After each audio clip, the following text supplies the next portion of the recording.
Andhra Pradesh Congress party అధ్యక్షురాలు Sharmila, YSR Congress party అధినేత మరియు మాజీ ముఖ్యమంత్రి వైఎస్ జగన్ పర్యటనలపై తీవ్ర అభ్యంతరం వ్యక్తం చేశారు. ప్రస్తుత పరిస్థితుల్లో జగన్ ప్రజల మధ్య తిరుగుతూ ఉండడం అప్రయోజకమని పేర్కొంటూ ఆయన పర్యటనలకు అనుమతులు ఇవ్వకూడదని డిమాండ్ చేశారు. అవసరమైతే కోర్టుకు కూడా వెళతామని ఆమె హెచ్చరించారు. గుంటూరు జిల్లా రెంటపాల గ్రామంలో జరిగిన దురదృష్టకరమైన ఘటనపై స్పందించిన షర్మిల, జగన్ కనీస పశ్చాత్తాపం లేకుండా వ్యవహరిస్తున్నారని విమర్శించారు. వైఎస్ఆర్ కాంగ్రెస్ కార్యకర్త సింగయ్య జగన్ కాన్వే కింద పడి మృతి చెందిన ఘటనలో జగన్ నిర్లక్ష్యమే కారణమని ఆరోపించారు.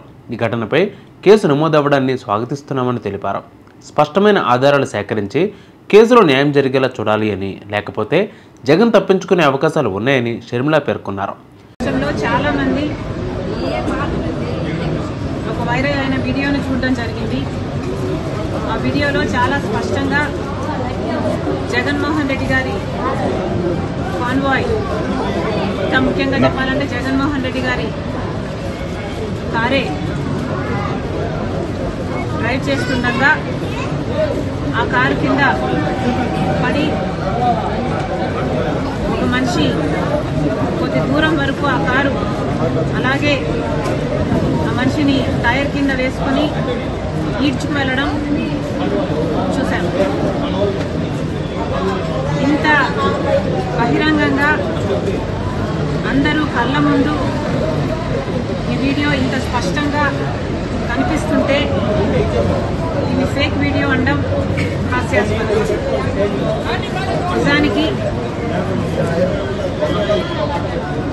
ఒక కారు కింద ఒక మనిషి పడితే ఆ స్పృహ లేకుండా ఆ కారులో ఉన్న వాళ్ళు అలాగే ఆ కార్ని అలా డ్రైవ్ చేసుకుంటూ వెళ్ళి దానివల్ల ఆ మనిషి ప్రాణం పోవడం చాలా చాలా దారుణం.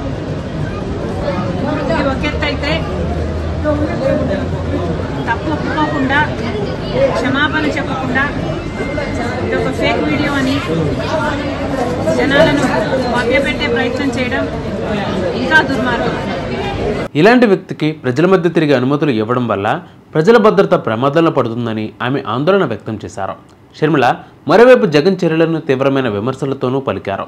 ఒకవేళ జగన్లో నిజంగా మానవత్వం ఉంటే సింగయ్య కుటుంబానికి కనీసం 5 నుంచి 10 కోట్ల పరిహారం ప్రకటించి క్షమాపణలు కోరాల్సిందే అని ఆమె సూచించారు.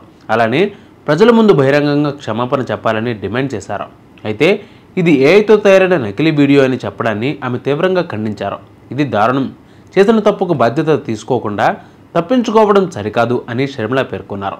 ఈ వ్యాఖ్యలు షర్మిల తిరుపతిలో మీడియాతో మాట్లాడుతూ చేశారు. గత 5 ఏళ్లుగా ప్రజల సమస్యలను నిర్లక్ష్యం చేసిన జగన్ ఇప్పుడు ఓదార్పు పర్యటన పేరుతో బయటకు రావడం దురాశగా ఉందని ఆమె వ్యాఖ్యానించారు. ఒకవేళ అంతకుముందు ఎస్పీ గారు పోలీసులు నాకు తెలియదు ఎవరు చెప్పారో, ఒకవేళ చెప్పారేమో కానీ ఎవిడెన్స్ తర్వాత బయటకు వచ్చిందేమో మనకు తెలియదు. కానీ స్పష్టంగా ఒక విషయం అయితే క్లియర్గా అర్థమవుతుంది. జగన్మోహన్ రెడ్డి గారు సైడ్ బోర్డు మీద నిలబడి జనాలకు షేక్ హ్యాండ్ ఇవ్వబోతున్నారు.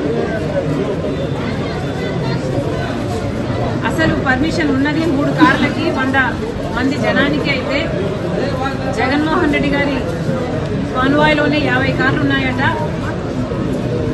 1000 మందికి పైగానే జనం ఉన్నారంటున్నారు.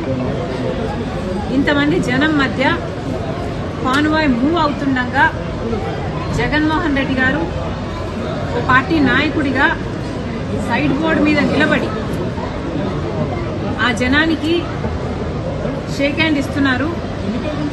ఆ జనమేమో అక్కడ కంట్రోల్ లేకుండా పిచ్చి పిచ్చిగా అరుస్తూ ఈయన షేక్ హ్యాండ్ అందుకోవడానికి ఎగబడుతున్నారు. ఆ క్రమంలోనే ఆ తోపులాట్లోనే ఈ మనిషి కూడా ఈ కారు కింద పడ్డారు అనిపిస్తుంది.